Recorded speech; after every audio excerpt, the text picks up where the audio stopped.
Okay, thank you. Hello, my name is R.Joshua and unfortunately I had to file a complaint with the Anaheim PD today. I want to read that for you. It says, I went to City Hall recently to speak regarding the fact that many of the homeless, including homeless women, are having their belongings taken from them by police. The mayor and police told me to email them the names of the homeless people who had their things taken from them. I did this thinking they might help and never heard back from anyone. This really seems to be a cold-hearted city at times, and not a city of kindness, sadly. One woman stated it was Officer Edgar M. Hampton, number 577, who took her belongings from her and her friend while the park was still open. I met this officer and know he has been very rude and arrogant towards me and other homeless people. And I know Jesus sees all and will judge all according to their works, and do hope Anaheim will turn to Christ and learn to be kind to the poor, not just those with money. The wrath of God is coming in all unrighteousness, and taking and stealing from the poor is quite an unrighteous act indeed. Many in this city need to repent and stop attacking those in need. May God bless those individuals and police officers that are good to the poor, but woe to those who trample on the needy. Proverbs 21:13 tells us, those who ignore the cry of the poor will cry themselves and not be heard.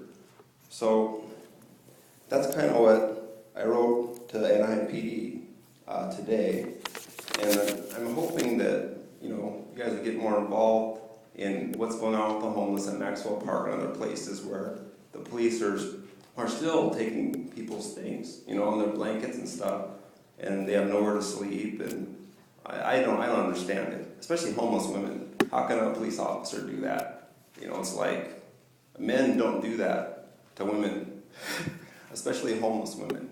It's like we're created to be defenders of the weak, not attackers of them. So I hope that we can have a workshop or something like you suggested with that other individual, about how to get better, deal with this issue. I'd love to be a part of that and help to make that happen, get other activists and things involved, and maybe have some dialogue with the police and everyone, and just get something else going. So if you could help me with that, Mayor, I'd really appreciate that, and others would too, of course.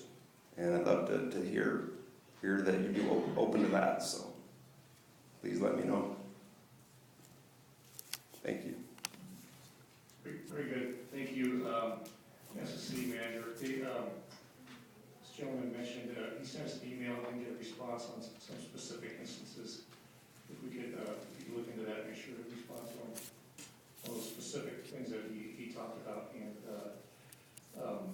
regarding your request for a workshop, I think that's something that could actually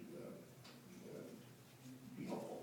Yeah, that would be. I would love that so much, just so we could work this out. And if we could just train the police to maybe think, if there's a homeless woman on the street, don't take the last thing that she has. Don't take her blankets. That's common sense to me, but obviously some people it's not. So I guess maybe we need to do a little training on that. So it might not be, ask the city manager, use your discretion on what would be the best vehicle for that. Maybe it wouldn't be a full workshop, but it might be something where city manager's office gets involved and address some of the concerns. I know it's not the intent of the department. I know these men and women are working in homeless outreach. Sure, yeah. Good-hearted people. And I met some wonderful. Officer Craig is one of them, and there's others that are just awesome, And I would love to see them as the boss of the whole outreach to the homeless. Some of those, like you said, they're not all the same. I don't think all police are all the same. I don't say they're all bad, but there definitely are some individuals that tarnish Anaheim PD, unfortunately. Very good. Thank you, sir. Yeah, thank you.